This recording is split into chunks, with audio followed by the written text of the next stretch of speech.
Selamat datang di kisah yang sesungguhnya. Kisah hari ini didasarkan pada firman Allah 1 Raja-Raja 17 dan Lukas 4 ayat 25-26. Menceritakan bagaimana pemeliharaan ilahi Allah pada saat kekurangan menyelamatkan nyawa seorang janda muda dengan putranya.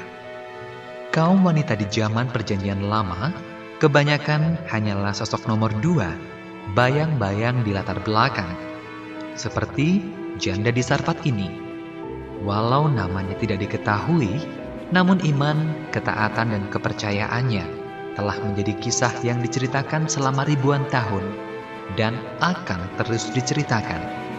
Hanya agar ia tidak menjadi orang yang tidak bernama tanpa perasaan nyata, kami telah mengambil inisiatif untuk memberinya nama Furat, dengan seorang adik perempuan bernama Luja, dan juga menamai putranya. Hal ini kami lakukan hanya untuk menghidupkan kisah nyata yang penuh mujizat, tanda, dan keajaiban yang sulit dipercaya dari Allah Tunggal yang sejati, pencipta langit dan bumi. Mari kita mendengarkan bagaimana Luja menceritakan seorang wanita miskin yang menghadapi kelaparan dan ajal, menunjukkan keramah tamahan yang luar biasa kepada salah seorang nabi Allah. Kisahnya dimulai di rumah masa kecil Furat pada waktu kematian ayahnya. Furat, kemarilah. Ayahmu memanggilmu. Tidak, Bu. Aku tidak mau. Ayahmu sudah sekarat dan mau berbicara kepadamu sebelum ia memejamkan mata untuk terakhir kalinya. Jangan terus keras kepala, tahu? Furat, ini bukan saatnya untuk balas dendam. Memang ayahmu brutal dan peminum. Namun, biar ibu peringatkan kamu ya, kamu akan menyesalkan hari ini seumur hidupmu. Kita semua telah menderita di tangan orang ini. Hanya karena ia sudah sekarat, bukan berarti segala yang pernah ia perbuat mendadak tidak berarti. Seharusnya ibu lebih tahu itu daripada siapapun. Tutup mulutmu. Ia tetap ayahmu dan kepala keluarga. Rotinya lah yang kamu makan dan di bawah atapnya lah kamu bernaung. Aku tidak mau. Silakan tampar. Silakan pukul. Pokoknya aku tidak mau. Kakak saya dengan keras kepala tidak mau masuk ke kamar. Ayah kami meninggal memanggil namanya. Keluarga kami tertekan setelah itu dan penuh permusuhan. Anehnya, kepahitan dan amarah ibu terhadap ayah beralih terhadap Furat. Ibu segera memastikan Furat menikah dengan seorang pelaut dan akan tinggal di desa nelayan Sarfat yang agak jauh. Saya berpikir ibu tidak mau melihat Furat lagi. Mungkin Furat mengingatkan ibu akan kebencian ibu kepada ayah, atau mungkin karena Furatlah yang paling mirip ayah dibandingkan dengan yang lain. Saya tidak melihat Furat lagi selama hampir 12 tahun. Ketika nasib mempertemukan kami lagi, saya yakin itu adalah berkat Melkart, ilah kesayangan saya. Namun, sekarang saya sadar. Luja? Kamu benar Luja ya? Furat, akhirnya ketemu juga. Sudah 3 hari aku bertanya ke sana kemari. Ya Luja, ini memang aku. Aku sampai tidak mempercayai mataku. Ayo, kuperkenalkan kepada keluargaku. Aku sudah bersuami dengan seorang anak. Kami akan tinggal di Sarfat sini. Keluarganya telah mengutus dia untuk membeli lahan dan Furat, aku senang sekali melihatmu. Luja, senang sekali ada saudara dekat. Kamu lihat anak itu. Tidak terlalu kecil lagi. Pemuda di atas tong itu, yang di tengah, itu Keret anakku. Ayo ku perkenalkan. Yang mengenakan tanda-tanda orang Ibrani, itu anakmu. Bukankah suamimu bukan orang Ibrani? Apakah kamu sudah menikah lagi? Aku Aku tidak mengerti. Masih banyak yang perlu kita bicarakan, adikku manis. Sekarang kita banyak waktu.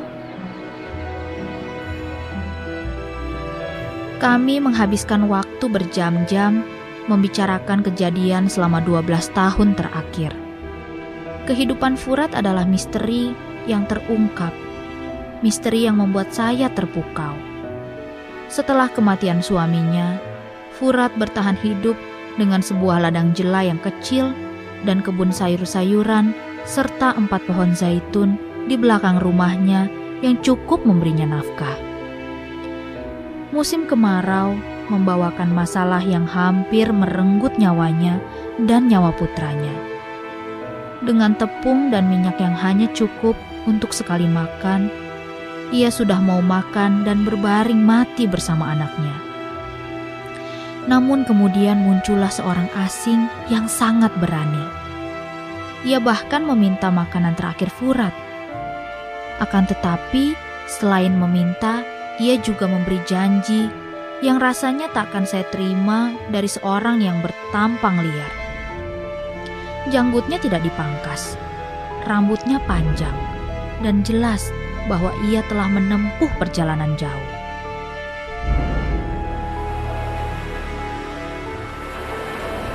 Ibu, berilah aku minum.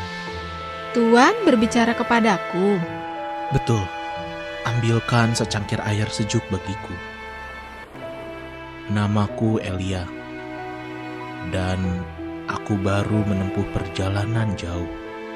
Hambamu akan membawakan air ini, tuanku. Bawakan juga sepotong roti, sebab aku lapar. Jangan menganggap aku jahat, sebab sungguh hambamu ini tidak jahat. Tapi seperti yang tuanku lihat dari kayu api yang kukumpulkan, aku baru mau membuat roti sebagai makanan terakhir bagiku dan bagi anakku. Sebab setelah tepung dan minyak terakhir ini, habislah persediaanku, dan kami akan binasa. Aku adalah hamba Allah tunggal yang sejati dari Israel. Berhari-hari yang lalu, Ia memberitahu aku bahwa seorang janda dari kota ini akan memberi aku makanan dan tempat bernaung. Buatkan dulu roti bagiku, dan bawalah itu kepadaku. Lalu, siapkan juga untukmu dan anakmu. Kalau engkau mengikuti perintahku, maka tempat tepungmu dan minyakmu akan tetap terisi hingga hujan turun lagi. Ikutlah aku, ini jalan menuju rumahku. Furat melakukan seperti yang dikatakan oleh abdi Allah itu dengan memberikan makanan terakhir di rumahnya. Ketika ia kembali ke dapurnya, ia melihat ternyata ada tepung lagi di sana. Tepungnya halus, dari gandum pilihan, bukan jelai kasar, dengan mana ia telah melayani abdi Allah itu. Dengan antusias, ia membuka tempat minyaknya.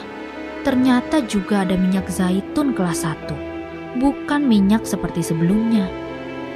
Ia mengosongkan kedua wadah itu dan membuat roti yang baik bagi dirinya dan anaknya. Elia masuk ke rumah Furat seolah-olah rumahnya sendiri. Kehadirannya sungguh besar kuasanya.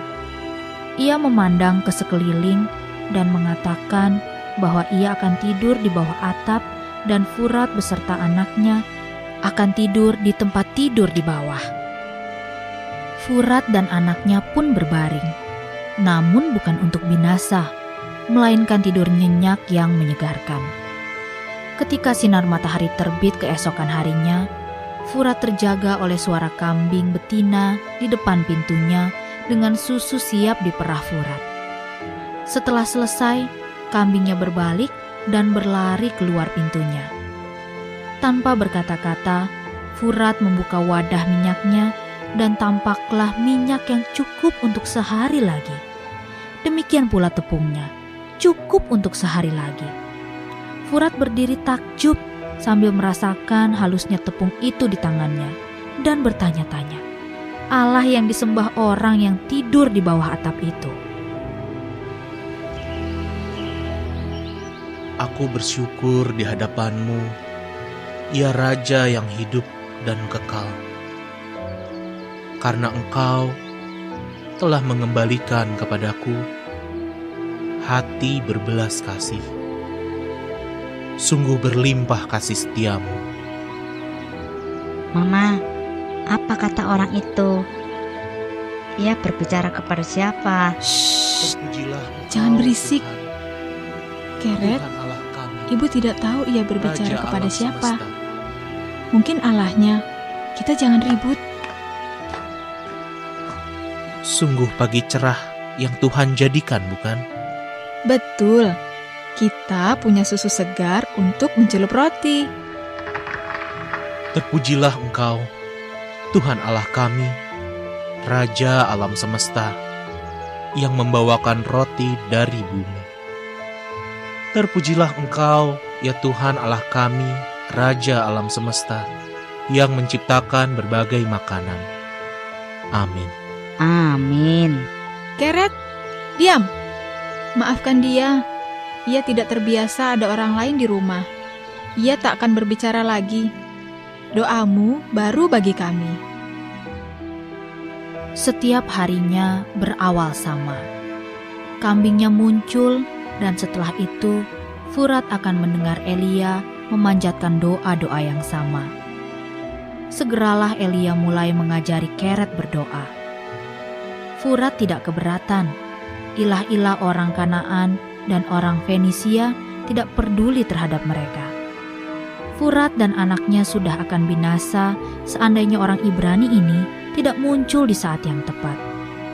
Setelah Keret belajar banyak doa, Elia mulai memberikan pelajaran. Elia seorang pengerah kerja yang kasar. Namun Keret membutuhkan kehadiran seorang pria. Maka ia bekerja keras untuk menghafalkan segala yang Elia tuntut. Mereka hidup sederhana, tidak banyak menarik perhatian. Warga setempat percaya bahwa Elia hanyalah pelancong ke tepi pantai untuk memperbaiki kesehatannya dan menumpang di rumah kakak saya. Kebutuhan setiap hari terpenuhi, berupa tepung, minyak, dan susu untuk 1 hari. Keju dan mentega menjadikan rebusan lebih nikmat. Elia membawa sebuah dompet kecil dengan sedikit uang yang hanya cukup untuk kebutuhan mereka. Sama seperti tempat tepung dan tempat minyaknya selalu cukup. Kegelapan di bawah mata Keret memudar. Matanya menjadi jelas, ototnya bertambah. Setiap harinya, kakak saya menyaksikan tubuh Keret maupun pikirannya semakin kuat. Setiap harinya membawakan ketentraman lebih besar di masa kelaparan. Sekarang Furat tidak khawatir lagi, merangkul serta menyambut setiap paginya bersama anak yang sehat.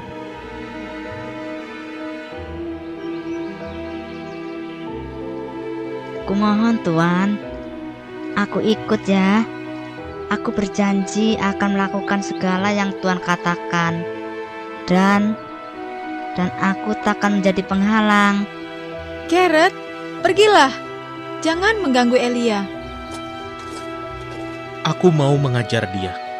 Mulutku takkan tertutup. Maaf Tuan, aku tidak mau Keret.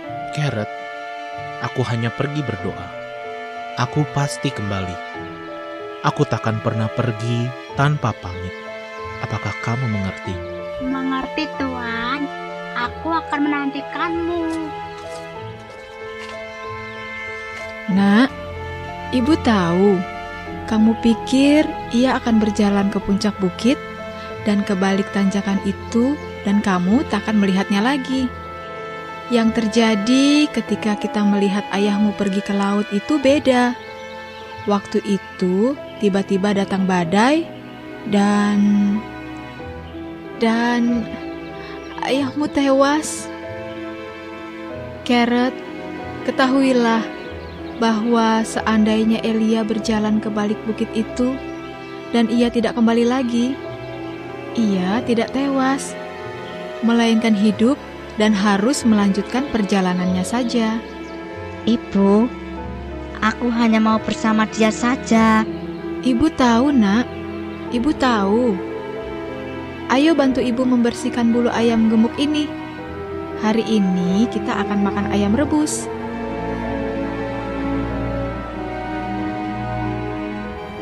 Sang abdi Allah telah hampir 1 tahun tinggal bersama kakak saya ketika tiba-tiba Keret terserang demam hingga tidak bernafas lagi.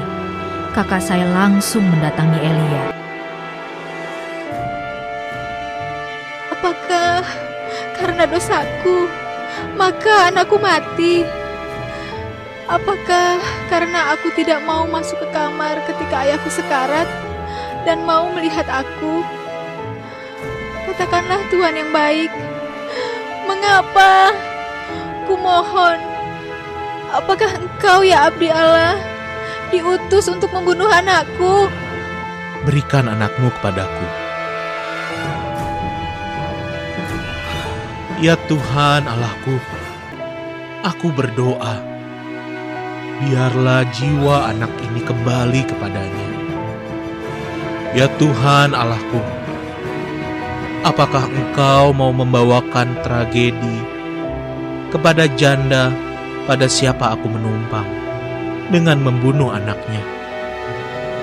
Kumohon ya Tuhan Allahku, biarlah anak ini kembali kepada ibunya. Pulihkanlah jiwanya ke dalam tubuh yang Engkau berikan. Janganlah membawakan duka dan kesusahan kepada wanita ini. Ia telah memperlihatkan kemurahan kepada hamba-Mu ini. Anak ini tidak bersalah. Timpakan saja murka-Mu kepadaku, Tuhan.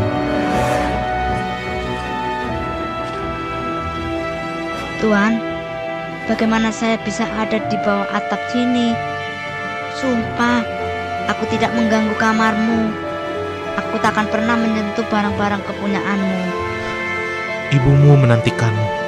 Ayo, kita turun.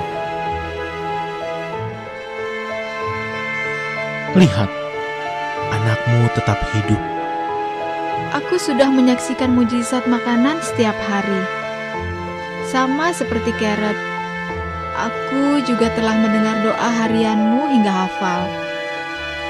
Akan tetapi ini adalah bukti positif konkret bahwa Engkau sungguh abdi Allah dan bahwa tidak ada ilah lain yang lebih besar daripada Allah Israel. Ia bukan saja peduli kepada orang Ibrani, melainkan juga kepada semua bangsa, bahkan peduli padaku. Ya Tuanku, Ia peduli bahkan padaku. Aku tak akan pernah meragukannya lagi. Aku tak akan pernah berseru kepada ilah lain. Hanya kepada Allah segalanya aku akan melayani. Ajarlah aku juga tentang Allah alam semesta ini. Ajarlah aku untuk memuji Dia dan bersyukur kepadanya atas anakku.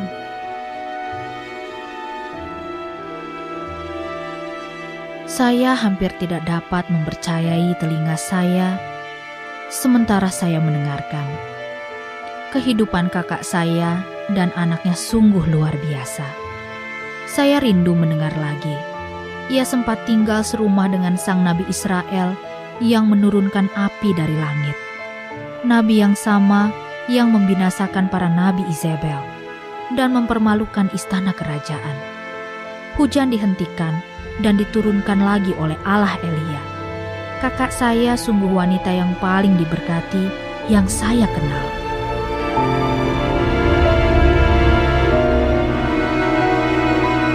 Janda di Sarfat ini percaya akan Allah karena apa yang ia saksikan. Sekarang, iman yang sama datang dari mendengar tentang Dia dan ingin mendengar lebih banyak. Anda dan saya dapat mengatakan seperti sang janda. Ia bahkan peduli kepadaku. Sekarang tibalah saatnya kita menanggapi Allah. Allah mengasihi Anda dan saya dengan kasih yang kekal. Akan tetapi, dosa-dosa kita telah memisahkan kita dari Allah. Alkitab mengajarkan bahwa Anda dan saya adalah seorang berdosa.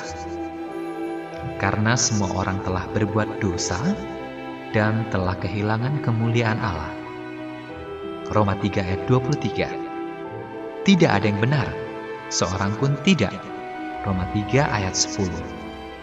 Akan tetapi Allah mengasihi kita dan mengutus anaknya, Yesus Kristus, untuk mati di kayu salib demi dosa-dosa kita.